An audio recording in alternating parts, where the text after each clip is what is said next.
Hey, good morning. Everything I share is for educational phrase purposes only, and I'm going to talk about Antifa real quick. Let me see. Like that's happened before. In our final negotiation, as you know, is with Hamas, and it seems to be going well. So we'll let you know. If that's the case, we'll be leaving probably on Sunday, maybe Saturday, maybe a little later than Saturday evening, but that seems to be our schedule. It should be clear to all Americans that we have a very serious left-wing terror threat in our country. Radicals associated with the domestic terror group Antifa that you've heard a lot about lately, and I've heard a lot about them for 10 years. And other far-left extremists have been carrying out a campaign of violence against ICE agents and other officials charged with enforcing federal law.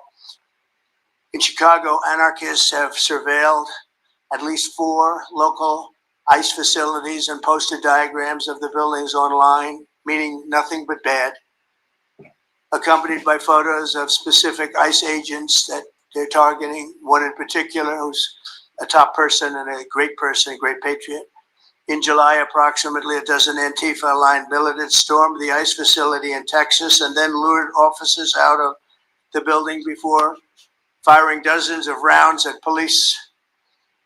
They were crazy, frankly, shooting one Texas officer in the neck.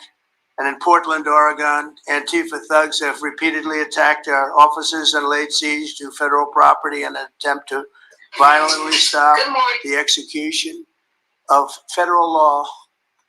Everything we're doing is very lawful. What they're doing is not lawful. And what the governor and the mayor of, as an example, you could say of Portland, and you can say certainly of Chicago, is not lawful what they're doing. They have to be very careful. In addition, 2 weeks ago, a radical left terrorist in Dallas conducted a sniper attack on a local ICE facility, killing 2 people and leaving behind a note that read, "Hopefully this will give ICE agents some real terror." That's bad. This attack came the very same month that Charlie Kirk was assassinated by a far-left extremist who inscribed the words, "Hey fascist, catch," meaning catch the bullet, onto the bullet shelf itself. The epidemic of left-wing violence and Antifa-inspired terror has been escalating for nearly a decade. At universities, Antifa has organized riotous mobs to attack campus speakers. I see it all the time. And these are agitators, anarchists, and they're paid. And you'll find that out. You'll be finding it out very soon. You should see what we have on these people. These are bad people. These are people that want to destroy our country. We're not going to let it happen.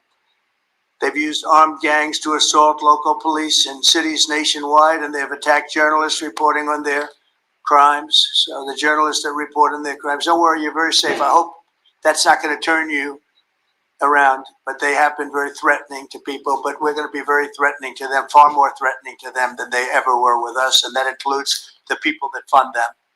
Probably some of the people I know, some of the people I dine with, but if they do, they're in deep trouble. So we're going to be looking very strongly at the people that are funding these operations. When you see the signs, and they're all made out of a beautiful paper, beautiful, nice, stiff, very expensive paper with beautiful wood handles, all the same color. They come from very expensive printing machines. These are not people that write out their signs in a basement that believe in something. These are paid anarchists. At least 3 of these courageous journalists have personally been victims of Antifa attacks. Andy Ngo has been repeatedly beaten by Antifa thugs for his work in crew. Andy is a very serious person too, I have to tell you. I've been watching him for a long time. Is Andy here? That's what I thought. Hello, Andy. I thought that was you.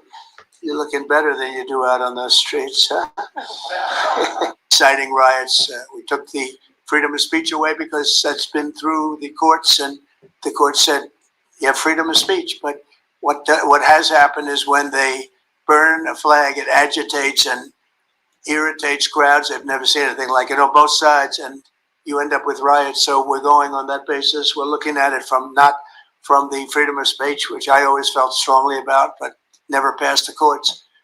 This is what they do is they incite, when you burn an American flag, you incite tremendous violence. We have many examples of it, many examples of it, and it's actually down on tape, and you see things happen that just don't happen unless it's a flag that's burning.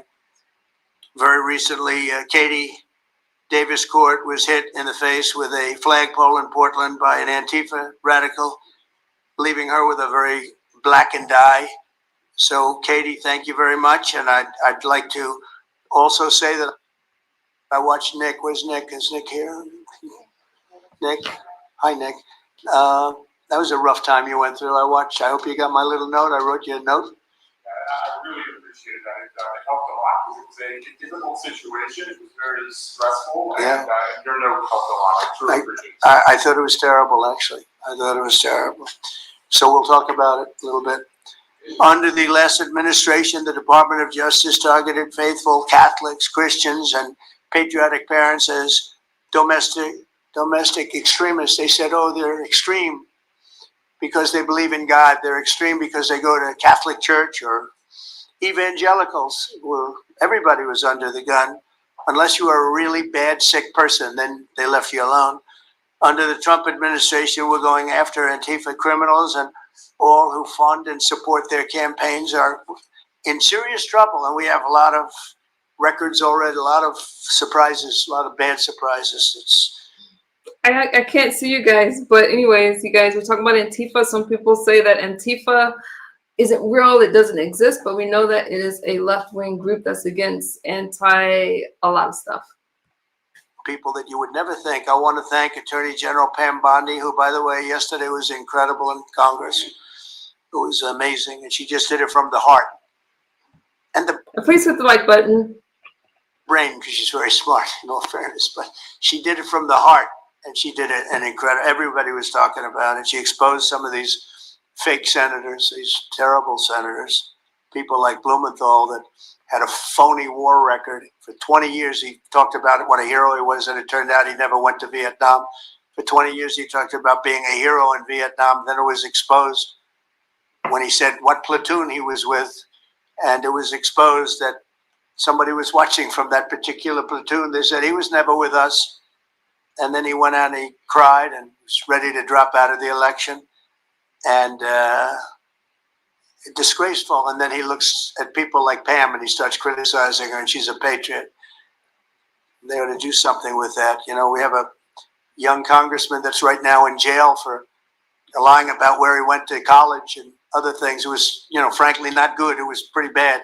But it was nothing compared to Blumenthal. I mean, what Blumenthal did, he was for 20 years a hero, a great war hero. And then he sits back and, you know, sanctimonious kind of a guy, looks out, how dare you do this to the American public, you know? What a fake. But I thought Pam was incredible yesterday, as well as Secretary Kristi Noem, who's really out there courageously, and I appreciate it, Kristi, amazing what you're doing. FBI Director Kash Patel, who's really coming up with some great information, Kash. It's great. Keep it coming because there's plenty of it. Deputy Attorney General, one of the best lawyers you'll ever find, Todd Blanche, who I know personally is a good lawyer because I'm here. Thank you very much, Todd. Good job, Todd. Let me ask Attorney General Bondi to say a few words, and then we'll follow it up with Secretary Noem and Director Patel. And we're going to have administration let them commit these crimes with total impunity for years. So did Democrat leaders like Pritzker and Mayor Brandon Johnson. Last week, independent journalist Nick Sorter was arrested just for protecting himself against Antifa.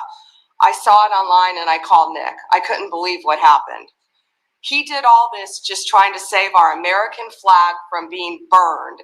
He was pushed down and assaulted, yet the local police arrested Nick, not the Antifa thugs who did this to him. Antifa feels empowered to operate in the open because weak Democrats have turned a blind eye to their actions. Their hatred for President Trump and for law and order agendas fuels their violence. We've seen more than 1,000% increase in attacks against our ICE agents since January 20th. Secretary Noem is out there fighting for you firsthand to keep our federal officers safe, to keep our federal buildings safe, and we're not going to have it anymore, these thugs. We saw what's happening in Portland and Chicago, and you saw what happened in Dallas. No longer. This is not activism, it's anarchy. We can't and we will not let masked terrorists burn our buildings, attack our law enforcement, and intimidate our communities. Under your leadership, President Trump, we're deploying the full might of the federal law enforcement to crack down on Antifa and other domestic terrorist organizations led by Stephen Miller. And Stephen, thank you for everything you're doing. Last week, I issued a memo ordering our federal law enforcement agents, DEA, FBI, U.S. Marshals, and ATF to protect ICE officers from Antifa and other radical left-wing violence. Director Patel has been going non-stop. I see you guys in the chat a little bit, but I'm glad that somebody's finally talking about Antifa, because they didn't really talk about it a lot during the last administration. This anti-fascist, anti-racist, as they call themselves, group is, we see what's happening, and there's nothing peaceful about them. And Deputy Attorney General Blanche were in Chicago yesterday. While Secretary Noem was in Portland, we are around this country fighting against this domestic terrorism. We had Apple and Google take down the ICE block apps. Hope they continue to comply with that. It's threatening the safety of our federal law enforcement officers. We're not going to stop at just arresting the violent criminals we can see in the streets. Fighting crime is more than just getting the bad guy off the streets. It's breaking down the organization brick by brick. Just like we did with cartels, we're going to take the same approach, President Trump, with Antifa. Destroy the entire organization from top to bottom. We're going to take them apart. Thanks to your bold leadership and the designation of Antifa as a terrorist organization, which is exactly what they are, Americans will no longer tolerate their unhinged violence. Thank you. Well said. Well said. Well, thank you, Mr. President, and thank you for hosting today and focusing on Antifa and the terrorists that they are.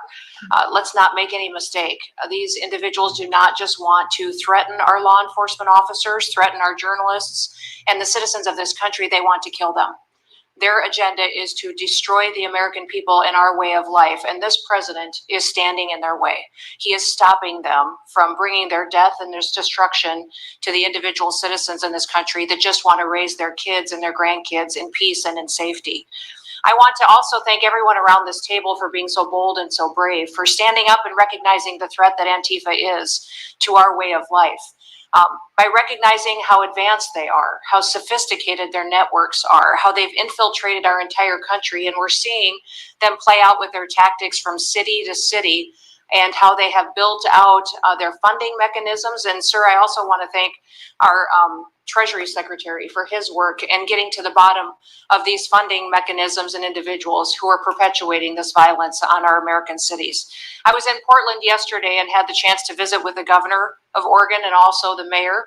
They're in town, and they are absolutely covering up the terrorism that is hitting their streets. While you talked about some of the stories of our ICE agents, our Border Patrol agents, how they have been attacked, how they have been shot at, injured, the damage that they've done, these leaders in these local cities, along with Pritzker and Johnson, ignore what's going on, or sir, they're helping Antifa cover it up. We have arrested dozens of individuals that are Antifa members or affiliated with them, and I want to thank our Attorney General for prosecuting them and making sure they never see the light of day again. They have been so bold in making sure we're bringing those individuals to justice. One of the individuals we arrested recently in Portland was the girlfriend of one of the founders of Antifa, and that we are hoping that as we go after her, interview her, and prosecute her, we will get more and more information about the network and how we can root them out and eliminate them from the existence of American society. I want to thank the new journalists here today for telling their stories and for being able and willing to go to the streets and to cover what's happening here in America. Many times the legacy media has looked the other and will stand up and fight for the American people. So thank you for being here, for being so bold, and for standing in the gap at such a time as this. It will matter, it will make a difference, and your life will be one of significance because of what you've done today. So with that, God bless you, and thank you, Mr. President. Thank you very much. Thank you. Cash, please. Thank you, Mr. It's so President. civil, so Mr. polite. President, the Yeah. American people gave you a sweeping mandate in your victory in this election cycle, and they demanded safety and security for our citizens. And your administration, with your leadership, has provided us with the resources that we need, which is a whole of government approach to go after criminals absolutely everywhere, not just outside of this country, but within this country. And that takes a whole of government approach. The interagency seated up here with the Department of Homeland Security, our Attorney General, our Deputy Attorney General, and your White House staffers, including Stephen Miller's leadership, has allowed us to go out there and map out these networks. What we are doing at the FBI is simple. It does not require rocket science. We are following the money.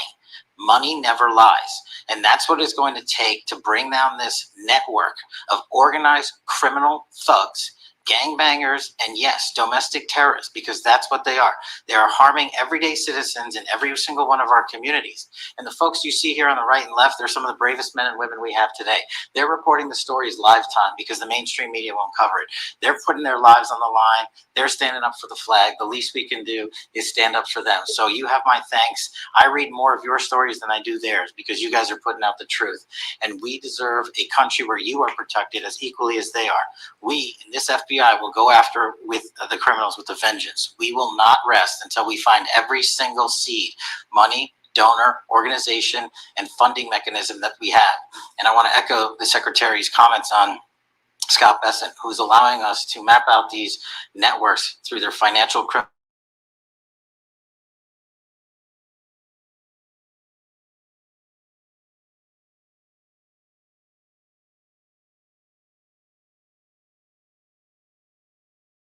going on for decades. And I would like to remind the Americans, they built this deal because of the interagency, because of people like Deputy Attorney General Blanche, and because of Attorney General Pam Bondi's fearless leadership to go after criminals wherever they are. They will not be able to hide. They were able to hide and conspire with prior administrations, and we are exposing their corruption from within. And we will go to every single city in this country under Operation Summer Heat and the other operations we are doing at the FBI to bring these criminals to justice. We will arrest every single one of them from whatever perch you sit in, private or public, no matter how your goal or your ambition is. It will be crushed by the Constitution because the American people deserve law and order, and that's what we're going to give you. Thank you very much, Cash. Great job. Great job. Maybe we'll start over here. Would any of you like to say something? Feel free. You can say it in front of a fine group of people, also journalists and reporters. Do you want to start? Sure. Go ahead. Absolutely. President Trump, members of the cabinet, really appreciate you guys bringing this together. And the fact that we are here today on such short notice shows how serious you guys are taking this issue of trans terrorists and frankly, the cities and police departments that are cooperating with Antifa, such as Portland. I mean, the Portland politicians are literally willing to sacrifice their own citizens just to appease these Antifa terrorists. It's sickening. I've seen it firsthand, obviously. When I went to jail that night, never expected it to happen. I thought that they were maybe removing me for my own safety. It never crossed my mind that I was the one that was being arrested for a crime after I was just thrown into a hole. I heard from the Department of Homeland Security after I had gotten out of jail, and one of your, I won't say exactly who it was, but somebody very close to Secretary Noem over here said that they were legitimately worried for my safety in the Portland jail. But luckily the Portland jail was, I was the only one there essentially, because they don't actually arrest people in Portland, besides conservative journalists, I guess. So look, I'm glad that it was not a good night for me. Let's just say that. It was not fun sitting in that jail, but I'm glad to see what has come of it. And I've been able to talk to a bunch of FBI agents, ATF agents, DHS agents that I didn't even know existed until I went there and went to that ICE facility. And the morale is at an all-time high. It is so exciting to see these guys know now that they have the backing of the secretary the DOJ, as well as the President of the United States, and they are there to do their job. They are going to fulfill this mission and deport these violent criminals. I believe one of the ones that I did a ride along with Secretary Noem yesterday, President Trump, and there was a pedophile that had come into the country 5 times over the past 7 years. 7 years. And apparently under the Biden regime, that was just allowed to happen. That was fine. No problem. It's concerning to me that you're seeing the Portland Police Department, as well as the governor of Oregon and the mayor, of course, coming out and running defense for pedophiles that have entered the country illegally 5 times. It's crazy. I'm glad it's taking a front row seat in the media, and they're being forced to talk about it in reality because we're the ones that were on the ground. We're the ones that are actually reporting what's going on, and much of the legacy media has been either ignoring it or covering for Antifa for years now. So thank you guys so much for taking this seriously. And President Trump, you mentioned that flag. So remember, you put out a truth right after I look at that. Isn't that crazy? Took this flag from that man that was burning it in the street. You know who he is? Oh yeah, I know exactly who it is. So why don't you give it to Pam? Give it to the Attorney General, and let's start prosecutions.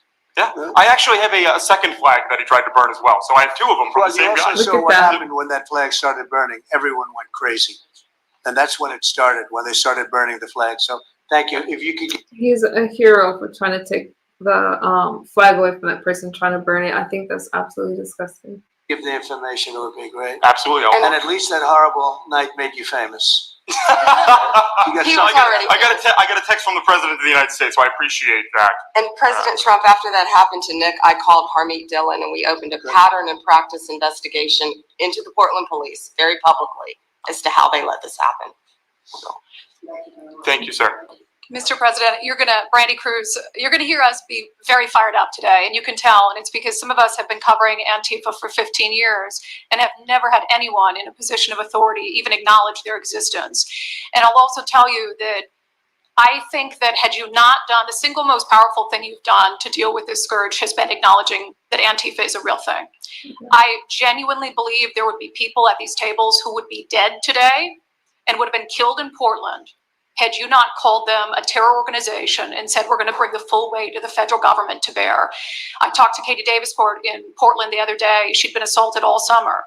And she said the same thing. They didn't seem quick to violence as soon as you made that designation. So they're thinking in their heads, they're worried. There's been 24 or so arrested in Portland. They don't want to go to federal prison. There's this video of them, one of them who was in the face of an ICE agent, and then he's in custody shaking.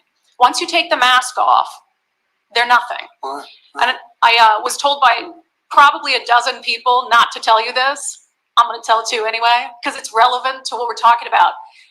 I'm living proof that you can recover from TDS. I had strong Trump derangement syndrome. You guys know they're trying to make that an actual mental disorder, the Trump derangement syndrome. Just so you know, I don't think the bill's going to pass, but they're trying. Probably 8 years. This is one of the reasons I recovered from it. And by the way, it's much better to not have TDS. A lot of people happier, have it. I'm healthier, more successful. I even think I got a little more attractive after I got rid of my Trump derangement syndrome. Yes.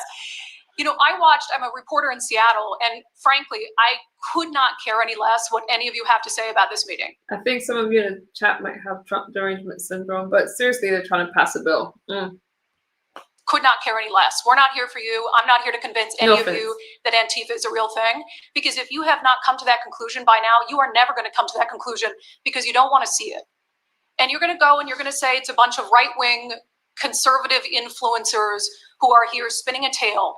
I was one of you. I was a mainstream reporter in Seattle for 10 years. I was a TV reporter on the streets doing my job, and I was still assaulted by Antifa. So it's not about being conservative. It's about people who go there and show what they're doing. And when I saw after all those years that the media wouldn't be honest about what was happening, that Democratic politicians wouldn't be honest about what was happening, I thought, well, gosh, If they're not being honest about that, maybe they're not being honest about President Trump either. And it opened my mind to just looking at things for what they were. And now I find you quite funny, actually. Now it's like I said, I'm much happier about it. But, you know, for me, again, I could not care any less the stories that they go to print. This is what I care about. We have 3.5 years. Nothing is guaranteed, although I think if Democrats keep it up, we'll probably have Republican presidents for the next 3 decades. But nothing is guaranteed. And so what I want to see over the next 3.5 years is a full court press to dismantle Antifa once and for all in a meaningful way. I know, Andy, we talked before this about some ideas. That's really what we want to, I don't care what the media says. I don't care what Democrats say. They will never wake up to this fact. So we want the federal government to take as many of these cases as possible, look at the interstate travel between Portland and Seattle when it comes to these people who are committing violent acts. And hopefully in 3.5 years, they will be a shell of their former selves. Very close to that. And it's Antifa and many others, Yes. unfortunately. There are many others, bad ones. Most have been named terrorist organizations. There are a couple that we're going to. Donald Trump is fighting cartels. He's fighting Antifa. And if I show you guys some of the things that's happening with the ICE agents and how people are being aggressive towards them, they're not the enemies. They're there trying to uphold the law and do what we voted Donald Trump in the office to do. But when it comes to people that are right wing, when you use words like fascist and Nazi and stuff like that, you make it seem as if it's okay to harm Republicans for their points of view. And that's not okay. But I think we've got it pretty well covered. But there are many others. But very specifically today, it's Antifa, and it's really bad.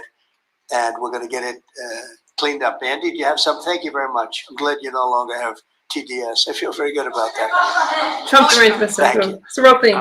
Thank you, Mr. President and members of the cabinet. I have a lot of gratitude and a little bit about my background. I'm born in Portland, Oregon, from there. And growing up, it's always been left-wing, very progressive. And I liked it. It had cafes and artists and those who lived a bohemian lifestyle. And in 2016, I was a graduate student at Portland State studying political science. I was an editor at the student paper there, a very progressive paper. And I was assigned to cover the election night demonstrations. Well, the elections night protests turned to riots, 3 days of violent rioting in Portland. And it was the first time that I saw groups dressed in black with their faces covered. This was 4 years before COVID. Some of them were waving the black flag of anarchism, some the red flag of Marxism. And within seconds, they would ravage one street to another, to another, to another. And the next day, I would read the legacy media, which I still read at that time and looked forward to, and I looked up to those journalists. And I was really shocked to see that the narrative was that these, in my view, anti-democratic political violence was legitimate acts of protest because people were concerned about racism or all these other lies. And so for the next 4 years, I just continued going out with my video camera. I thought, look, people can ignore what I write because of spin, but videos can quite speak for themselves. And in 2019, it led to me nearly losing my life. I was covering another Antifa protest turned riot. At that point, had been routine in Portland, and then I was ambushed in a mob beating. And I had never been in a fight. I didn't even realize that I was being assaulted until seconds in. I see the supporters in the chat. Thank you guys for speaking up. I appreciate you guys. I do feel that conservatives have to stick together because there's a lot of lies told about conservatives. I don't care about your race or your nationality. I appreciate you guys. And the punches came from everywhere on my head and my face, and I was bleeding out of my eyes and ears. And then they threw all the drinks in my eyes to humiliate me further and to laugh at me. And I was rushed to the hospital in an ambulance and CT scan, and I had subarachnoid hemorrhage, which is bleeding the brain, and nearly died. And after surviving that, the reporting that I saw in liberal media it seemed to suggest that I had deserved it because they branded me far right. And some even went so far as to suggest that I maybe faked my injuries. A BuzzFeed reporter asked for my medical records, which I did provide, but this felt so it's like, because I didn't die in that attack, there was another round of people who wanted to finish me off. But I continued, and then 2020, Portland was really the epicenter of the longest political violence. Those months of riots, I was on the ground, undercover, and there was an assassination there. There was a supporter of Donald Trump named Aaron Danielson who was shot dead by a self-described Antifa member who then fled out of state and died in a shootout with US Marshals. In 2021, I returned undercover, naively thinking that enough time had passed, and was chased through the streets of downtown and beaten, nearly choked out. The person who was trying to choke me out held me so tightly that I had the blood, the vessels in my eyes burst. So one of the symptoms were my eyes were completely red after that, and I was hospitalized. So thank you so much for acknowledging Antifa and for directing your administration to treat them as domestic terrorists. It's going to be really challenging because how they organize is that they are decentralized, autonomous, and they operate on deception. And we're still to this day told that they don't exist, that it's a figment of our imagination.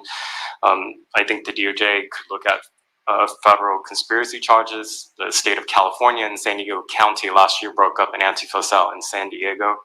And I think maybe perhaps the State Department should designate Antifa its international arm as a foreign terrorist organization, FTO. So thank you so much for this invitation, Mr. President. Thank you very much, Andy. Great. That's a rough time you had, huh? So the chokeout was almost the end, Or Andy. you felt? Yeah, that was my only near-death experience in my life, and I'm quite shaken when I think about it now. It really feels unbelievable to me that on the streets of America that this type of violence against citizens could become so routine and accepted and cheered on by people. Although, you know, in the immediate aftermath of Mr. Kirk's assassination, we saw again that type of depravity play out on quite large swaths of the left. So there's a deep sickness that's in this country right now, and it pains me a lot to acknowledge it. Yeah, the amazing thing is you look at Portland, and you see fires all over the place. You see fights and, I mean, just violence. It's just so crazy. And then you talk to the governor, and she acts like everything is totally normal. There's nothing wrong. It's almost like... Well, it's normal to people that live that way, but it's not normal, and it's not okay. Are you waking up from a dream or something? You see it on your network. You see it all over the place. And it's so bad. It's so crazy. It's like... the movies you see for the kids, I guess not only the kids, adults also, where you have these bombed out cities and these bombed out people. It's like worse than that. I don't think they could make a movie as bad. And then the governor will get up and say, I don't know why they're coming here. It's such a wonderful place. And the amazing thing is the people want us to be there. The people, when they get the real people that live there, many of them have left, but the real people want us to be. The same thing in Chicago. So they've had 60, 70 murders over a short period of time. Murders, people that got shot. They've had hundreds of people shot. And then a guy like Pritzker, or this low IQ mayor, gets up. I mean, he got up, he's got a 5% approval rating. And the people are all against him. They want people to come. Beautiful black women are wearing a MAGA hat last night on television. Beautiful people. And they said, we don't care who comes, just stop the crime. They don't care, frankly, they don't care if it's National Guard and military. Send in anybody you want, stop the crime. And they're afraid to go out. They can't even go out. And then a guy like Pritzker, think of that, 50, 60, 70 people over a short period of time murdered, actually murdered, mostly gun violence, but knives, but gun violence, they're murdered, and hundreds of people shot. They had one weekend where they had like 18 murdered and 71 shot. But they said, you know what their excuse is? Yeah, but it was a long weekend. In other words, it was a long weekend, so that was okay. And then Pritzker gets up and he says, like, I don't know what they're talking about. We don't have crime here. They're crazy. I think actually they're petrified. You know, their families live there, everything else. I actually think they're scared. Pritzker was a failure in his family. They threw him out of the family business. The guy's a loser. But you know what? They actually, I believe they're scared. They're actually frightened for their lives. Jack, please say a few words. Mr. President, thank you so much for having us here today and holding this this roundtable. Antifa is real. Yeah. Antifa has been around in various iterations for almost 100 years in some instances, going back to the Weimar Republic in Germany.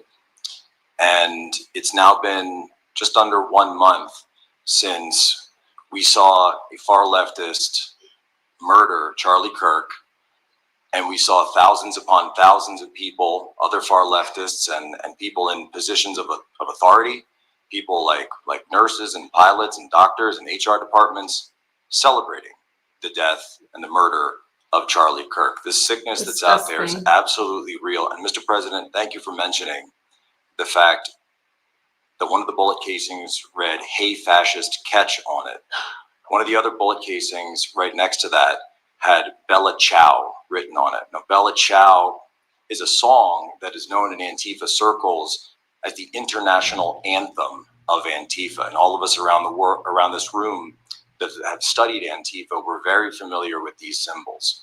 And Mr. President, I think the situation is getting worse. When you look at people like Luigi Maggioni in his 20s, Crazy. Thomas Matthew Crooks, of course, who took a shot at you, sir, the ICE shooter in Dallas, and now this Tyler Robinson, we're starting to see a pattern of more and more murderous violence. And this same violence is not just random. It is targeted assassinations, which are getting worse. And every single one of us in this room that goes out there, and obviously you as well, sir, and all the staff, we are now under that threat every single day. And working there at Turning Point USA, and I've spent just about the last month out there in Phoenix with Erica, with the family, with the team. And I will tell you this, Mr. President, even though going through something like that, which is an absolute nightmare, and people say, you know, what was it like to speak in front of all those people? It was horrible. Every second of it was horrible. But we're not going to quit. And Turning Point USA is continuing the tour that Charlie was on. We had 6,000 people when we went back to Utah. We had 5,000 people last night in Montana, if you can believe that. We are continuing to organize on campus. We are getting more and more people coming out in the face of this threat, knowing what happened to Charlie. But Mr. President, we need to do something about this, because I fear that the next one who could be killed could be sitting at this table right now. And we're not going to stop, but they need to stop, and they will not stop until they are stopped. Thank you. Thank you, Jack. I appreciate it very much. One thing I have to say is that Washington, D.C. was almost as bad. I don't know what could be worse than Portland. You don't even have stores anymore. They don't even put glass up. They put plywood on their windows. But most of the retailers have left. But Washington, D.C. was so bad. And Pam, I'd say it took 12 days to really make it pretty good, and a month to make it great. And now people are going out to dinner. The restaurants are booming. They don't have enough seats. They're opening up new restaurants because many of them closed. And people are walking down the street totally safe. A reporter, I'm not sure if she's there. I can't see somebody reported there. She is. She was violently assaulted. And I don't know, she tends to be somewhat liberal, but she wasn't liberal on this one. I appreciated your honesty, but that won't happen again. It won't happen again. You're lucky you're alive, frankly, with what happened. I know exactly what took place. So Washington, D.C., our capital, we thought we'd start there appropriately, and it's safe, and people are so happy. They're so happy. And now it's a couple of months. I went to dinner there. I felt totally safe. I gave a press conference right in the middle of the street, which I don't think Secret Service was thrilled about. But, I'll tell you what, I wouldn't have wanted to do it 6 months ago.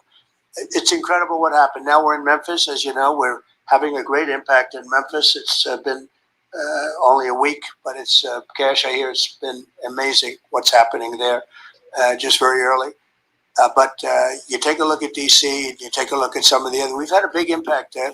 What we haven't said, because Pritzker said, well, crime is going down in Chicago. Well, 5 months ago, Cash went to Chicago with a lot of FBI agents just to prepare it, so that we went in with, I guess you could call it a surge, call it whatever you want, but would be even more effective. And we're going to be doing that, and very, very strongly doing that, because Chicago is a very unsafe city. It's a great city. The head of the Union Pacific Railroad said, sir, please save Chicago. It's a great city. It can be saved. Other cities are gone.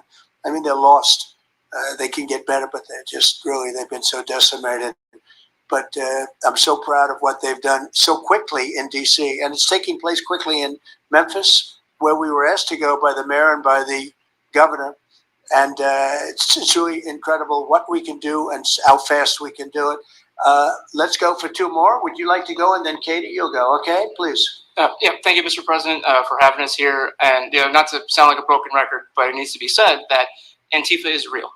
It's real. It's a threat. I just saw them last weekend over in Portland while they're causing mayhem over there.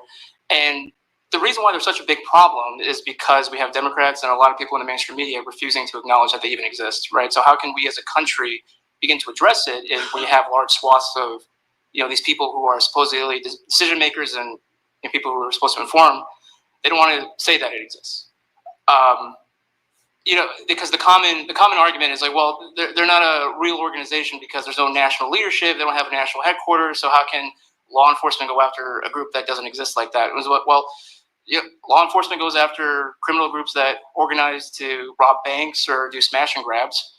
They don't have a registered LLC. They don't have official membership cards. They don't have, a business address. But law enforcement still goes after them because they're working as a group. These people don't just show up, randomly at the same time to do the same thing, dressed in a very similar fashion, espousing the same ideology. And they say, well, it's an ideology. It's like, well, yes, it's an ideology because there's people alive, present, that believe in it, and they're acting on it. And so I've been very well aware of what Antifa's been doing. I was very busy during the riots in 2020. That was probably my most exposure to them prior to this year. I've been at the ICE facility at Broadview. I'm originally from the Chicagoland area, unfortunately, but that's where I grew up around. Like I said, I was in Portland. I was covering the riots in Los Angeles as well. And probably one of the most disturbing parts about that is, in addition to Antifa being present, they were tagging the streets with CJNG, which is Cartel Jalisco Nueva Generación, which is a cartel. So you have these people who are working basically in concert with other terrorist groups to say that we're here, we're present, and we're gonna attack federal agents and people who are gonna expose what we do. And so, to be clear, political violence, sustained political violence that we're seeing in this country, is not a both sides issue. I was, I was at Charlie Kirk's memorial in Glendale recently. Conservative gathering, totally peaceful. It was the most peaceful gathering that I've been at. Every other time that I've been covering violence in the streets, just this year, just this year, it's always been from left-wing people, radical left-wing people. And it's not even just Antifa anymore. The shooting that happened the defensive shooting that happened in the Chicago area, that wasn't someone dressed in black bloc. That was just somebody that had taken upon themselves to go out and try to interfere and ram federal vehicles. So people are becoming more and more radicalized, and it was to be expected, unfortunately. And the reason why we're in this position today is because after I was done covering the riots, I was at the border from the San Diego sector all the way down to the Rio Grande Valley sector, covering the border crisis month after month. And we all knew the solution to that. We all knew why it was happening. It's because, well, it's racist to have a border. It's like, well, actually, it's not, but okay. And so it required you to come back into How is it racist to have a border? I'm not understanding. Office and to fix the problem, but it's no longer just a border issue. It's a nationwide issue, and that's one of the reasons why you got elected back into office, because thankfully the American people said we're not going to deal with it anymore. But unfortunately, there's a lot of people, as we've seen, who are willing to take to the streets to do violence. And that's a scary thing, because typically when I was in 2020, I was covering Minneapolis, Los Angeles, Portland, Seattle. I was over in Chaz, and that was to be expected. But now, because the issue of immigration... Shout out to Mills. Thank you for being a member. I appreciate you guys. How are you? Legal immigration is so widespread, riots can happen anywhere. Attacks can happen anywhere. So that's why it was weird kind of going back to my home state to cover this violence. I mean, just after the Dallas shooting, they were chanting outside Broadview, shoot ICE, shoot those, efforts, shoot those efforts. So I'll just leave that. Thank you so much again for having this. This is very dangerous. We don't work for companies that have billions of dollars. We're running and gunning often on our own. We became friends. A lot of us are friends because we wouldn't see each other all the time, and we became friends because we wanted to have someone watch our back while we're out there, because we're, like I said, we're just out there. And but we'll continue to do it because it's an important topic. It's an important issue. The American people deserve to know what's happening in these chaotic situations, and we're more than happy to do it. So thank you, sir. Great job. Thank you very much. Katie, please. Hi, Mr. President. It is an honor being here today, and I first wanted to start by thanking you guys for designating Antifa a terrorist group. It's exactly what this group is. It's a long time coming. I'm an investigative journalist from Seattle. I work for the Post Millennial alongside. Do you guys in the chat agree that Antifa is a terrorist group? Are we on the same page there? I don't know. Andy No and Jack Posobiec. I have been infiltrating Antifa cells in Seattle and Portland for the past decade. I know their inner workings, and Antifa uses extreme political violence to crush the civil rights of their political enemies and believes that violence is justified by any means necessary. But today, I want to focus on what is happening in Portland at the ICE facility. I've been covering this for the past 4 months, and this is a call out to corporate media who has completely ignored this story or has falsely reported on it. This lady brings up some really good points. I don't know if you guys heard this, but she really does, and I'm glad that she's finally speaking. This is nothing short other than a sustained attack on the United States, which is being supported by Democratic elected officials. The Portland Police Bureau has completely abandoned several blocks outside the ICE facility, giving away their jurisdiction to a terrorist group who has spent the past 4 months harassing, assaulting, and intimidating anyone they perceive to be against their cause. Not only have federal agents been relentlessly assaulted for more than 100 consecutive days, black-clad anarchist militants concealing their identities behind black facial coverings have been assaulting reporters just for trying to cover their crimes. Today, I am sitting here with a black eye and a concussion after being violently hit in the face with a metal pole while reporting outside the ICE facility just this past week. After the attack, I immediately went to three Portland police officers who refused to detain the suspect. I took the time to chase down the suspect in the streets, had her held for 35 minutes. I was waiting for Portland police to come, and they never came. Then that's what opened my eyes to what this group is actually doing.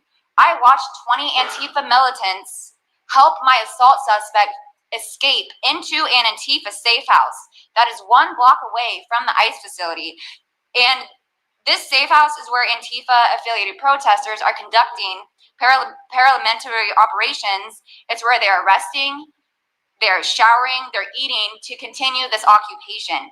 I have staked out this safe house and have observed shift changes. This group is highly organized. It is being funded through mutual aid groups, and they have no plans of stopping. Residents living across the ICE facility have been held hostage by Antifa. They're begging for federal intervention. The city refuses to help, and they want you, President Trump, to come in and restore law and order. I want to stress the importance of taking this situation seriously, because when I first started reporting on this occupation, I went undercover in Black Bloc. I talked to these Antifa militants. I lasted for about a month. They believe that ICE agents are the Nazi Gestapo who need to be killed. They told me that directly, and I think that if this situation is not taken as seriously as it is, it's just a matter of time before someone gets killed. And thank you for having me. Thank you, Katie. Awesome. Pretty Yeah. incredible. The only question nobody can answer is why. Why are they doing this? They're like insurrectionists. They're terrible people. But you really wonder why. Why are they doing it? What are they gaining other than they're obviously paid? They're paid a lot of money. Go ahead, please. Mr. President, if I can answer that question, the reason why they're doing it is because the same media that's sitting in this room with us has declared all of us at this table Nazis and fascists, and they've been doing this for years. This is why Antifa feels emboldened to attack us. Now, almost every single person at this table has been threatened with a steel bat. We've been assaulted, we've been harassed, we've been threatened, and that is in huge part due to the media. So my message right now is for you guys, because 2 years ago, back in 2020, by the way, I was censored for my reporting on Antifa here in Washington, D.C. You were talking about how safe it is. Now, Mr. President, it wasn't so safe back then. Back in 2020, I watched as a father was being mobbed and surrounded by Antifa members as his terrified, crying children looked on and the police here did nothing. I watched as a woman had her hair violently ripped out of her skull simply for waving an American flag on the streets of Washington, D.C. And by the way, if you guys try to go and find any of this footage, you won't find any of it because Twitter deleted all of it because our president shared my reporting and they deleted my entire account immediately after. So now, if you want to know what happened in 2020, all you're going to see is the media headlines that said it was fiery but mostly peaceful. Thanks for that one, CNN. The reality is that it was an extremely violent period of time, and for the last 10 years, Antifa has been wreaking havoc on law-abiding and innocent American citizens, and it needs to end.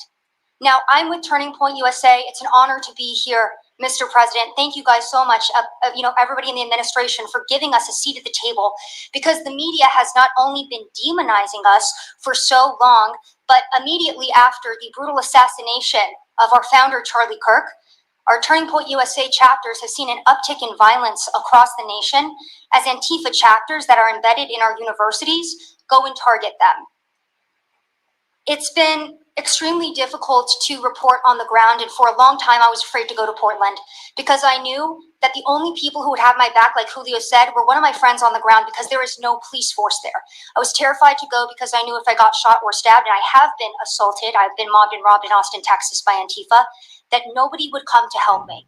So my plea to the entire administration, especially to the DOJ, is every single radical left-winger who is in front of the ICE facility in Chicago, in New York, in Portland, please make sure that you use the full force of the law to come after each and every single one of them, because it is us being soft on left-wing violence that has fomented all of the terror that we have seen in this country, and it is the left wing getting away time and time again with assaulting law-abiding American citizens that has led us to this place. So truly, to the Americans that I speak to on the ground, they feel completely abandoned by their state and local government. I'm not about to address my chat, but please don't disrespect Charlie by saying that Republicans harmed him, okay? I'm trying to get through this. So please step in. You have Americans begging for the National Guard. And to the media over here, please report on the truth. Please do your jobs. I'm an American citizen. Everybody at this table simply views ourselves as American citizens who have an iPhone and the will to actually tell the truth. So please take your job seriously and tell the truth to the American people. And thank you for letting me be here on behalf of Charlie to continue his legacy of cleaning up the country. Thank you, Mr. President. Thank you very much. Appreciate it. Wow, you feel very strongly, I can see. I'm mad. I got beat up so many times, Mr. President. My friends have gotten beaten up, and I want to cry right now from happiness because we have been completely ignored for so long. For almost 10 years, we've been getting assaulted on the streets. I have watched children cry as their parents have been attacked on the streets. That should not be happening at our nation's capital. So please, again, the DOJ, please utilize the full force and go after each and every single one of these people. Fantastic. Thank you very much. Great job. Impassioned. That's important because you should feel like that. Please go ahead. Mr. President, thank you for having us here and bringing together this panel of brave journalists, everybody on this side of the room. And no one can speak to the violence better than these people here. So I think we know that this is not just a story about violence and chaos, as you alluded to, Mr. President. This is a money story. And at the Government Accountability Institute, my colleague and I, Peter Schweitzer and our team, we followed the money, and we followed it to the top of what we call the Protest Industrial Complex, Riot Inc. And we found a network of NGOs. It's not just the Soros network, the Open Society network, it's other funding networks. So I guess I gotta get through this. Funding has flowed into. Appreciate everything you're doing, sir. Do you know the name of any of the funders? Do you know the names? Because if you do, I'd like you to give them to Cash or Pam. Absolutely. Or Christy. Yeah, we'll do that. As soon as you can. That's all of you. Because you probably know the names after a certain period of time. You tend to find out. But these are people that do not have good intention for the country. And that's treasonous, probably. So if you could, very important, if you could do that. It would be great. Nobody would know better than you. You'll figure it out. Thank you. Please go ahead. Yeah, my name's Nick Shirley. I'm 23 years old. I'm a 100% independent YouTube journalist. And over the past year or so, I've been able to go to 15 countries. I've hung out with people in the gangs of Brazil, in the favelas, in the prisons of Secot. But yet the most dangerous places I have been here in the United States, unfortunately.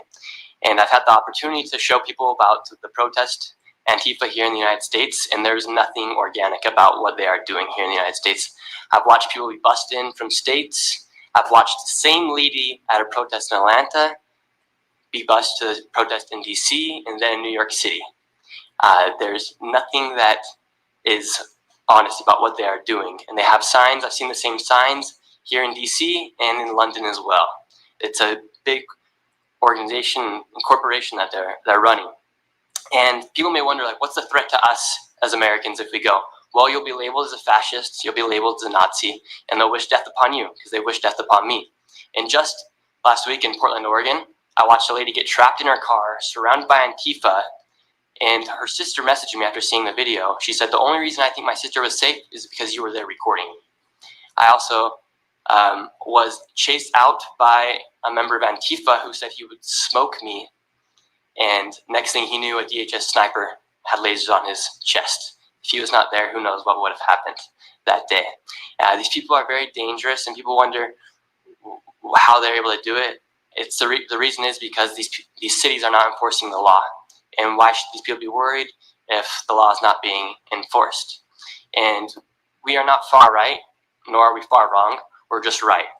And the truth about what's happening here in America with these groups is very dangerous. And I thank you, Mr. President, and your administration as well for acknowledging that. Thank you very much. It's too bad you have to go through it. I know, Thank it's so you very crazy, much. right, Mr. Yeah. President? Well, you're going to get to the bottom of it, so it's a very important thing you're doing. Thank you very much. Please, Ken. Yeah, I've just got something very short. I'm attacked every time I do my job. When I leave my house to go to work, I am violently assaulted. I've had guns pulled on me. I've been bear sprayed. I've been beaten down. I've been almost killed. So my question for all of you is, how would you feel if every time you showed up to work, masked militants tried to kill you? Because that's how we feel. That's our lived reality. And you guys go and tell us that we're liars, the riots aren't that bad, right? I've never seen any of you guys on the ground. In fact, I've never seen anybody representing the companies you work for on the ground. You guys come to us for interviews that never get published. Stop saying we're lying. We're not. We risk our lives every day to do the job that you guys are too afraid to do. What network would you say is the worst, if I could ask? Oh man, yes, I mean, honestly, it's a simple question. Well, there's a lot of people in this pool, and I would say I'm not talking about Fox. I'm not talking about Newsmax or any outlet that resembles them. So I'll let you guys put the pieces together on who I'm exactly talking about. Say, which network? MSNBC for sure. Oh, they're terrible. I agree. CNN, probably close. Yeah, I'd rate it that way. Yeah, MSNBC. That's Brian Roberts. Yeah. That he allows that to happen is a disgrace. Absolutely. And CNN is second. Yeah. I would say CNN is not quite as bad as MS. MSNBC is not really a news site anymore. Oh, MSNBC. Put him on the spot. Well, sir, it's also just the stories that they publish about what's the ICE enforcement operations that are so heavily slanted that it's no longer, as I was saying, no longer just Antifa, but Americans that are becoming radicalized. So they've been very irresponsible with how they've been reporting. Who's that? MSNBC, for example, would you rate them the worst? Probably. They ran a story. Second? Well, they ran a story about an operation in Southern California about how a father of 3 Marines was arrested, and they made it seem like they just did it because he's brown. But there's video of that same man charging at the agents with a weed whacker. Now, I've worked with weed whackers back in the day, and you don't want to be in the receiving end of one of those. So that's why he was arrested. But the story was presented as if it's a brown guy just simply being arrested. And I've been around ICE agents, and I'm a citizen, so I feel fine. But it's just that's why it's not just Antifa. It's not happening in a vacuum. It's working in conjunction. I think they work in conjunction with some of the media. I think ABC is very bad. I think NBC is very bad, and CBS has a new owner. So we have hope for CBS. CBS has a great new owner, my opinion. But I will tell you, ABC is terrible. NBC is terrible. NBC's MSNBC too. They changed it. They moved it over legally so they couldn't be tainted by the words MSNBC, but they are absolutely terrible. There are a lot of them. What about independents? Independent networks. They're a little bit better, but I would say that we're an example of how you don't need to be part of a super large company to be able to do just basic journalism. All you got to do is sit and record, and you'll let the story play out. And that's why they hate us. That's why Antifa Well, I targets watched us. a level of dishonesty that's incredible, where answers are changed. Like just before the election, an answer was changed by Kamala. She gave a horrible, death-defying, election-defying answer. And a big problem is not all of them, but some of the networks out there. And you do wonder why. You really do. Okay, please. Go ahead. Yeah. Mr. President, thank you again. Thank you. My name's Jonathan Cho. I am an investigative reporter for Frontlines Turning Point USA. I'm also a senior fellow at Discovery Institute in Seattle. And I cover far-left extremism as well as the homeless drug crisis in America. And I find it oftentimes those worlds intersect. And hot off the presses, what I wanted to bring to your attention today is a report from a Capital Research Center here in DC in conjunction with Discovery Institute. They just put out this study right now. And what it shows is that Antifa is heavily embedded in the homeless and housing nonprofit sector. In many cases, the homeless industrial complex is running cover for Antifa. Antifa is benefiting from American tax dollars, and they're essentially being used as the muscle. Let me give you an example. There's a group called Stop the Sweeps in many US cities right now. They get in front of encampment sweeps. What they're doing quietly is they're bringing in Antifa militants to manufacture a crisis to make the police look bad. Another group right now that is behind Antifa and working with Antifa very closely, based on the research that we have right now that we're going to give to you and your team, are the Democratic Socialists of America, also known as DSA. Again, these far-left progressive groups tend to be aligning themselves with Antifa. So finally, in closing, what I wanted to thank you again, Mr. President, is that a few months ago, earlier this year, you put out an executive order on homelessness and the drug addiction crisis in America, and that's sent the entire homeless industrial complex on the run. Yeah. You've absolutely moved the needle and changed the game. But what's also come out, again, is that there is a connection, a deeply embedded connection with the homeless housing nonprofit game in America, connected to Antifa and the far-left activists. And finally, I just wanted to say that all of our resources at Turning Point... Some people tried to say that Donald Trump was trying to make homelessness illegal. He made it mandatory.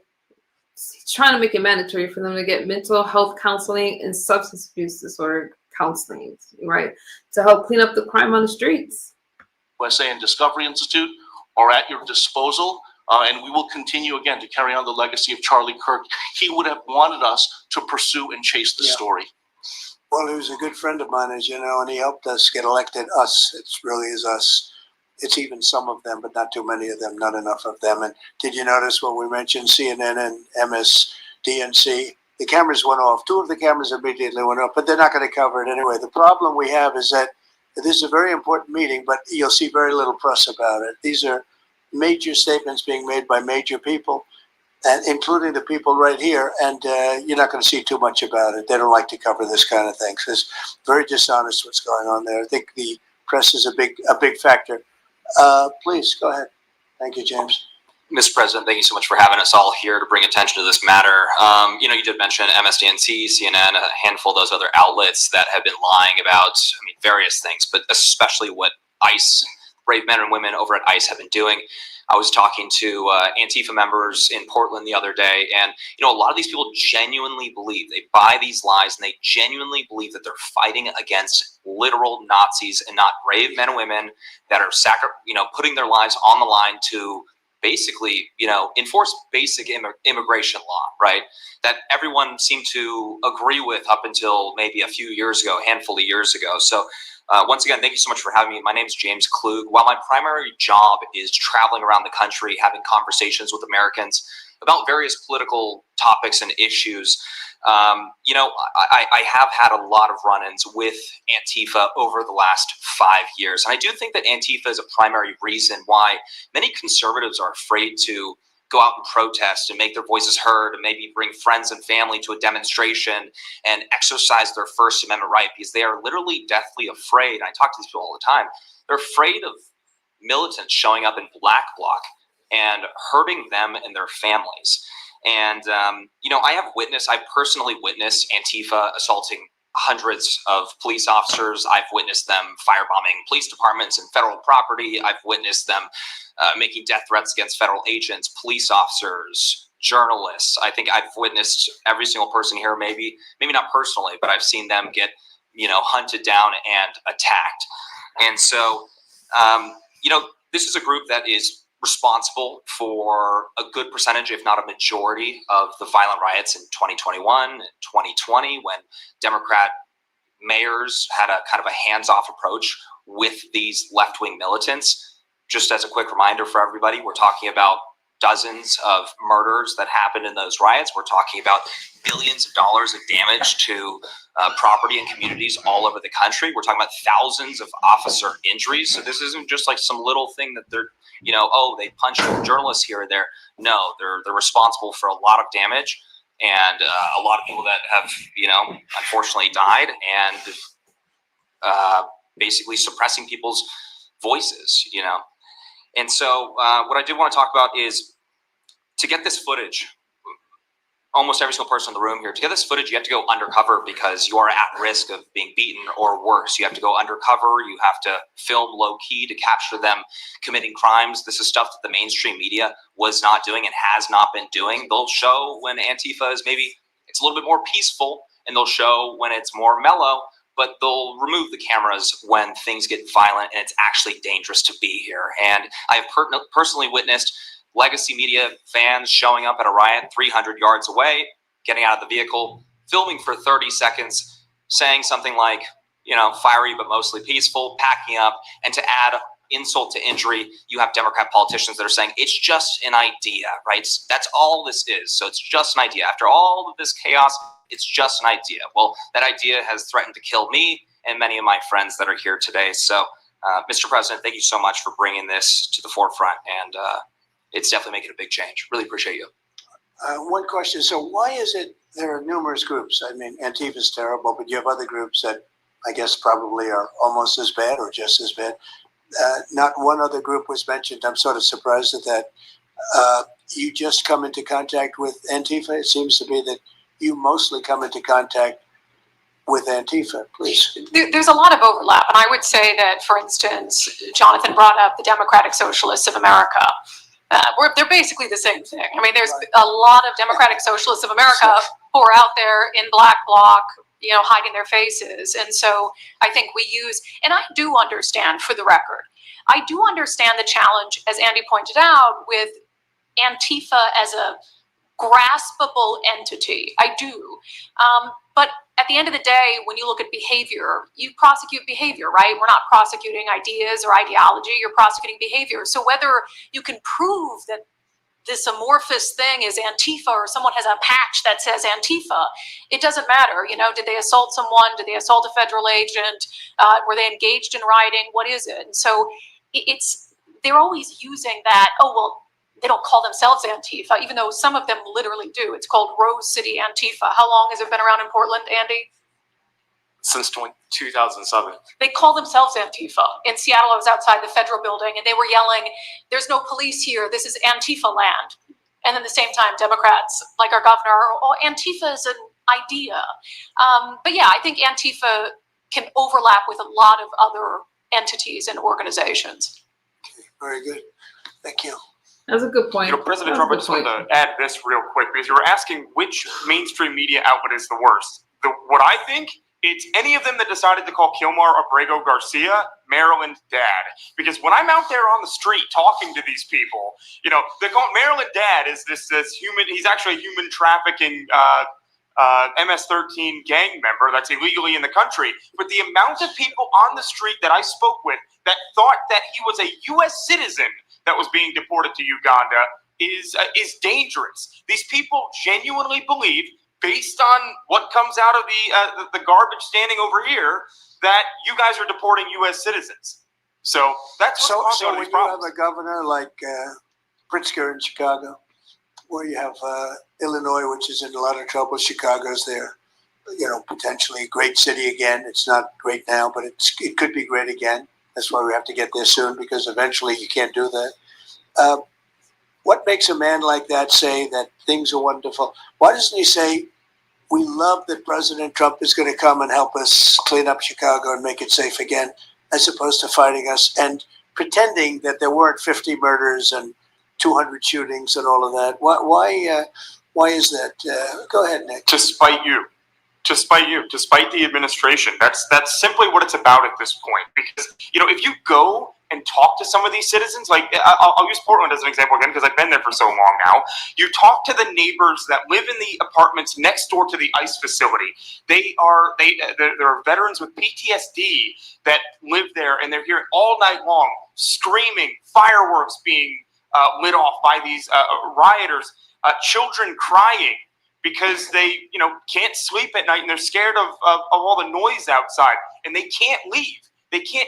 They got a lease. You can't just leave. These people aren't wealthy individuals, and that's one of the major problems here. And these people are afraid to come out and speak out, and they're getting no help from their government at all. They've been begging for the noise ordinance to be enforced outside of their apartment complex for months now, and the city of Portland has ignored them every single time. The victims are, as I said, they're afraid, but the governments aren't doing anything because they want to spite the administration. It's all political. And the politicians make you feel like you're foolish, like there's something wrong. How could President Trump be saying that about Chicago? And yet the night before you see that, 11 people were shot, 5 people died, and you have him talking about like it's a wonderful situation. They make you feel guilty. And a lot of people don't get over that. They just don't get over it. I think they convince the people. Do wealthy people leave too or not? Places like Portland, are the wealthy people leaving? People that can leave, are they leaving? I think that they're moving to the areas that have been gentrified. I mean, the Oregon governor, when she was saying, we don't need Trump here, she's walking around. It's a very tight shot, if you notice that. She said, Portland's just fine. Look at me. And they'll focus on the couple areas of Portland that are very nice. And there were explosions in the background. Yeah. I mean, there was a reason they cropped it in. Explosions in the background. Anybody have anything else to say over here?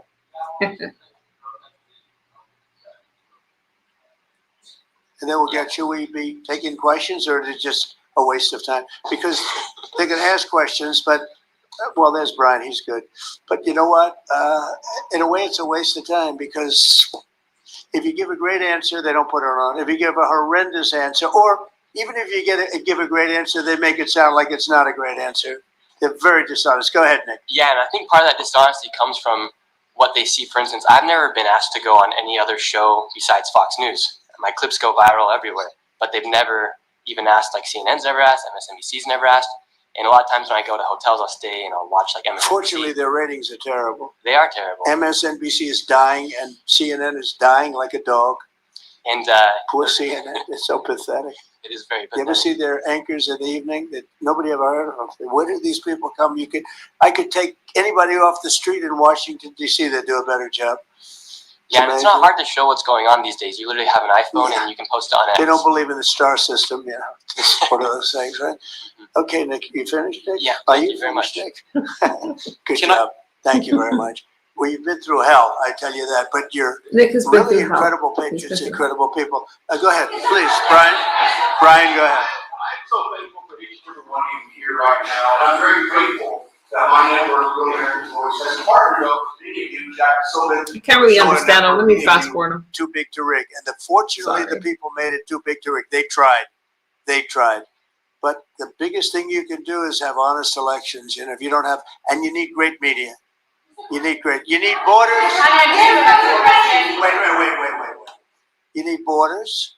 You need honest media. You need honest elections, and you have a great country. And you need all three of them. Yeah, go ahead. Lieutenant, have ties to all these radical groups that you talked about inside here. So thank you for removing. I would like you to make a big deal, though. They're waiving a fee, but I guarantee they wouldn't waive it if it was. If it were a conservative rally, they wouldn't be waiving it. So maybe you can look into that, Vance. Todd. Go ahead.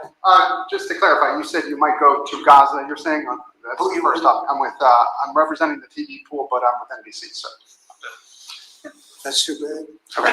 Well, just to clarify, you said you might go to Gaza, and then the second question I had earlier today, you said the mayor of Chicago and the governor of Illinois should be jailed. Have you asked the Justice Department to look at possible charges? I've seen the law, and when you have a group of people where the police call off the safety for ICE officials, I've understood that, and I've read it today in numerous journals, that that's illegal. What they did is I guess it was ICE, Christie, right? They were under threat, and the police were helping beautifully, and it was fine. And then all of a sudden, a woman was on the line saying, "Everybody, move back, get out, get out." And they were given an order by the second person in the police department, and the governor knew about it, the mayor knew about it. I understand that's a criminal offense. Do you want to comment on that, Christy? Yes, sir, we're seeing that kind of pattern happen with local law enforcement and state law enforcement, not just in Illinois, but also out in Oregon too. In fact, in Portland, I was there yesterday, but some of the ICE officers were telling me that as they drove by the rioters that were saying, "Kill ICE agents, Molotov cocktails, melt ICE," that the Portland police were cheering them on and had their fists in the air cheering on the rioters that were threatening their lives. So in Chicago, we had a 10-car caravan trail our ICE officials and pin them down. And those ICE officials, to get out of their vehicles, a woman tried to ram them and run them over, and shots were fired to get them to safety. So it's happening on a regular basis, and any elected official that allows this to happen and gives cover to those kind of individuals who are perpetuating murder should absolutely be prosecuted, in my opinion. Daniel. Thank you, Mr. President. And by the way, we have Marco Rubio. Marco, come on up here, please. They're like professionals. That's all they do. And they get paid by somebody. I think it would knock out a lot of it. Yeah, not all of it maybe, but a lot of it. A lot of the people who we've listened to over the last hour, they've emphasized that Antifa, it's not necessarily this big organized thing. It's a bit ambiguous. It's deorganized. I think that's one of the words that Andy used. What is the challenges of going after a group that makes it intentionally difficult to go after and find? That could be for you, the Attorney General, anyone up there. Well, they're smart people, and they deceive. A lot of them are crooked people. A lot of them have been staying out of trouble their whole lives, and they've been bad from the day they were born, frankly. But these are sick people. Pam, go ahead, please. Well, they're smart, but they're not smart enough. Oh, my microphone's broken. They're smart, but they're not smart enough. They have been covered by these liberal cities for so many years. And that's why we're all working with Treasury, with all these different departments, to find the criminal conspiracy. Okay. I was just given a note by the Secretary of State saying that we're very close to a deal in the Middle East, and they're going to need me pretty quickly. So I will take a couple of more questions. You're doing amazing work over there. Yeah. Please. How will you decide which workers get back pay and which workers do not? Well, we're going to see. Most of them are going to get back pay, and we're going to try and make sure of that. But some of them are being hurt very badly by the Democrats, and they therefore won't qualify. Go ahead, please. What will the administration do to foreign Antifa organizers and funders who are located overseas? Go ahead. In the yellow, please. So the Nobel Peace Prize will be announced on Friday. You've been nominated by many world many countries. That's right. Countries as well as the hostage families. Do you think you will win? I have no idea. I mean, look, I did settle. Marco would tell you we settled 7 wars. We're close to settling an 8th. And I think we'll end up settling the Russia situation, which is horrible. 7,000 people died last week, by the way, in Russia, between Russia and Ukraine. I think we'll settle that. So I don't think anybody in history has settled that many, but perhaps they'll find a reason not to give it to me. You know, perhaps.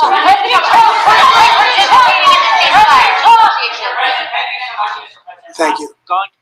Funding of Antifa, and if so, what have you learned? I have been, and they have pretty good knowledge, but they're going to have a very good knowledge. And I really ask these very brave patriots that we're surrounded with today to let us know, because I think you probably have some pretty good ideas. And even if you're not sure, let us know and we'll figure it out. Okay, if you could do that.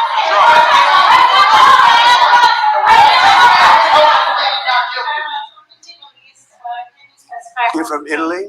No, I'm from France. Can you specify how close we are to the deal? Would that be announced today, tomorrow? And do you want to see the hostages released before you travel to the region? No, I think I'll probably go maybe before the hostages are released or shortly thereafter. Pretty much shortly thereafter. Yeah, please. Participating in the negotiation. Go ahead. Who you with? Who you with? The Center Square. I had the honor of asking you originally if you would designate Antifa a terror organization. And I stand here before you today, and I'm echoing what Andy said over here. Are you going to work with your administration as the Secretary of State's here? Are you going to work with your administration to designate it a foreign terror organization? You mean a terror? Antifa? Antifa? A foreign terror organization. Well, has that been done? Pretty close, right? Would you like to see it done? Yes, Mr. President. Do you think it would help? They have foreign I'd be links glad all to across do it. I Western think it's Europe. the kind of thing I'd like to do. If you'd like, does Middle everybody East. agree?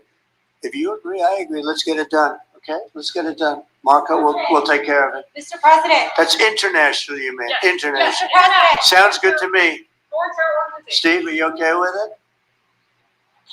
Yes, it's true. There are extensive foreign ties, and I think that would be a very valid step to take. Good, I think so too. Yes. Good, I think it's a President Trump.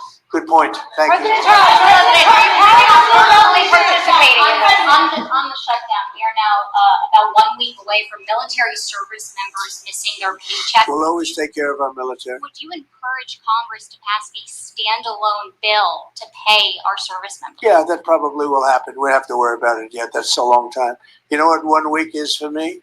An eternity. Yeah. 1 week for me is a long time.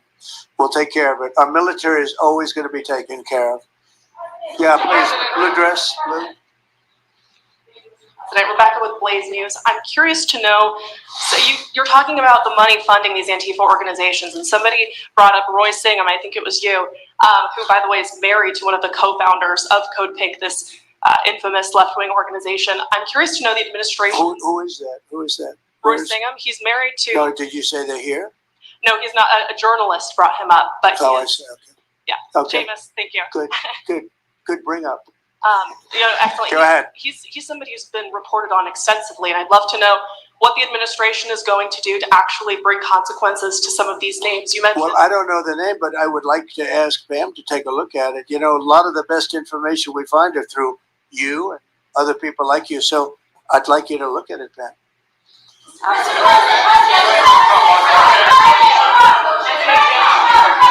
In the back, please.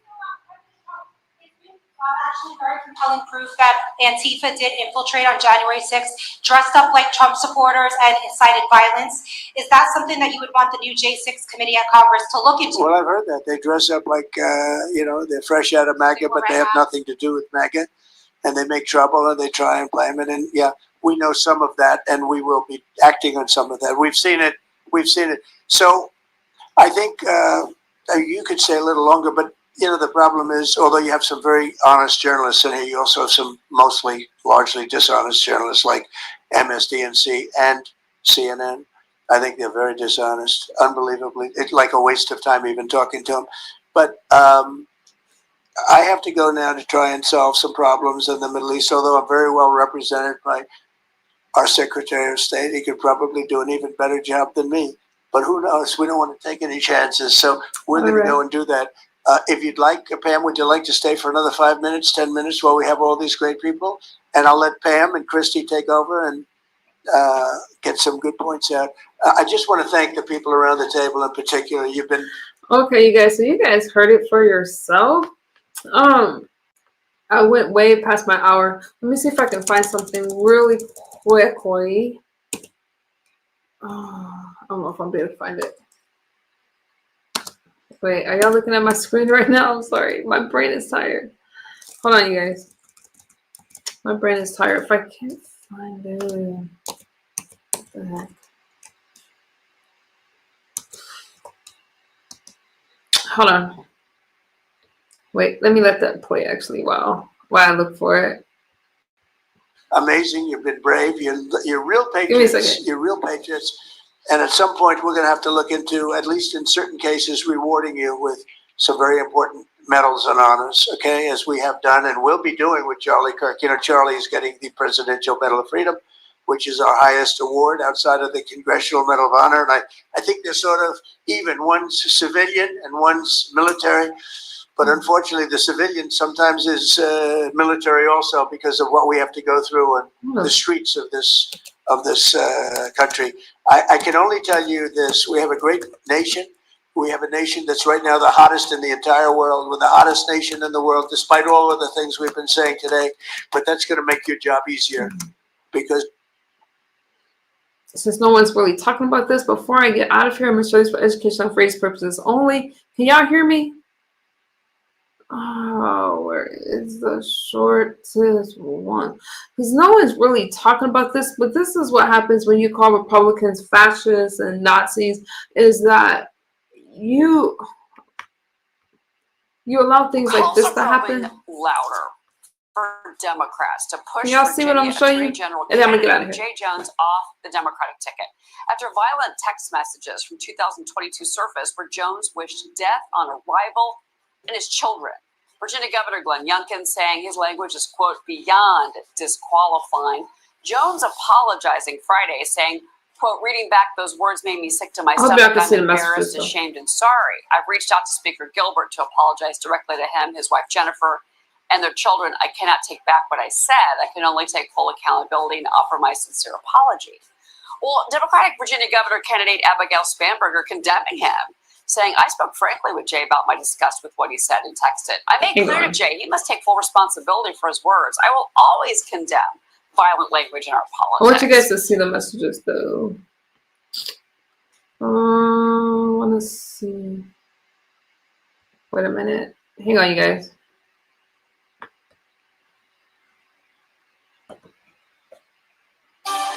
And breaking developments late last week in the Virginia Attorney General race. We get he apologized. Text messages that the Democratic candidate Jay Jones sent in 2022, not that long ago, came to light, including several in which he's fantasizing about assassinating the Speaker of the Virginia House, Todd Gilbert, going as far as to say that if he was in a room with Gilbert, Hitler, Pol Pot, and had only 2 bullets, he would shoot Gilbert twice. Really? Immediately before that, he wrote, quote, if those guys die before me, I will go to their funerals to piss on their graves. And sadly, they got worse because more disgusting messages show him attacking Gilbert's children, calling them fascists and saying that he hoped that they would die because, quote, only when people feel pain personally do they move on policy.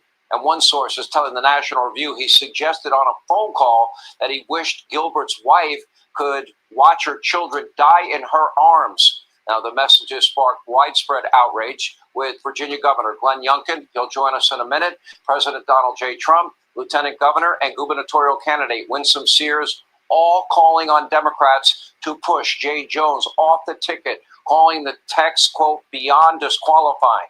The silence from Democrats in the Commonwealth of Virginia has been deafening, and now, with less than a month until Election Day, the messages are now threatening a major shakeup in that bellwether state and those races.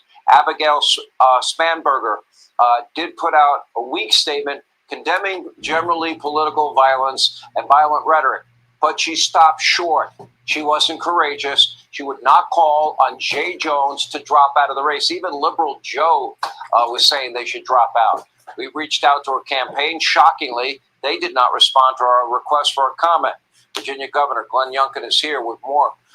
The silence on this from Democrats in the Commonwealth, to me, is repulsive and deafening. What's going on there? It is repulsive and deafening, Sean. And again, we have the Democrat candidate for Attorney General, the top cop in the state, wanting to put 2 bullets in a political adversary's head, wanting his 2-year-old and 5-year-old children to die. And finally today, what also came out is he's advocating for there to be a few cops who would be killed. I mean, this is unbelievable stuff. And yet the Democrat leadership, both in the state and at the national level, has yet to call for him to step out of this race in disgrace. Abigail Spanberger gave a weak comment and has yet to say, drop out, Jay Jones. And yet, Sean, remember this. Back when the previous governor of Virginia had his blackface scandal, within 24 hours, Congresswoman Abigail Spanberger called for him to resign. Well, here we have her running mate who wants to have children die, a 2-year-old and a 5-year-old, put bullets in the head of a political adversary and wants police officers to die. And all she can say is he must apologize. And then they are out campaigning. Tim Kaine supported him this weekend. Congressman Vindman came back and re-endorsed him. And they're out raising money for this guy. At the end of the day, this is the Democrat Party today that is just fine with political violence as long as it doesn't inconvenience them. The bottom line is we've got to stand strong as Virginians and get to the polls and make sure that everyone understands Virginia cannot have this. We cannot have leaders who would either advocate for this or accept it. And that's what they have done. And that's why I'm asking everybody, get out and vote and make your voice heard. And by the way, also, we've got to support these candidates, Sean. Winsome Sears, go to winsomesears.com. Go to jasonmiares.com and Carrie Corner.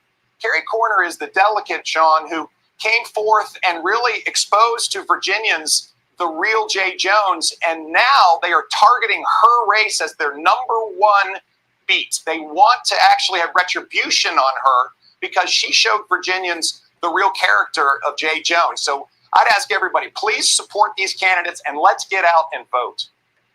You want to see the text again? Okay, let me see if I can find it. Yeah, try to. Where was it? Oh, here it is. Okay, let me pause it. Can you see them? Is that the beginning of? Hang on. Here you go. Okay, so Jay goes, can y'all see it? I don't want to really read it. But those are the messages. They say those nice things about everyone. If those guys stop, they're not nice. So basically, it's right there.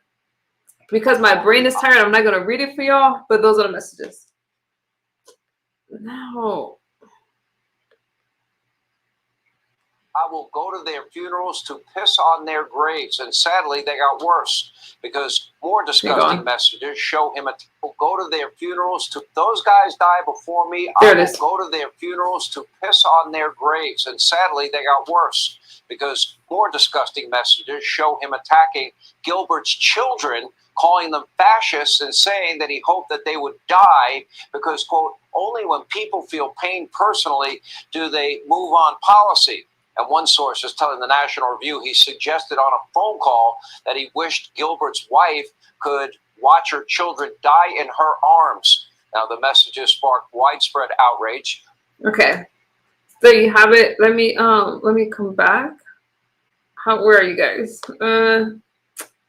How do I? Hold on. Ooh, wait a minute. Where are you guys? I don't know if I can.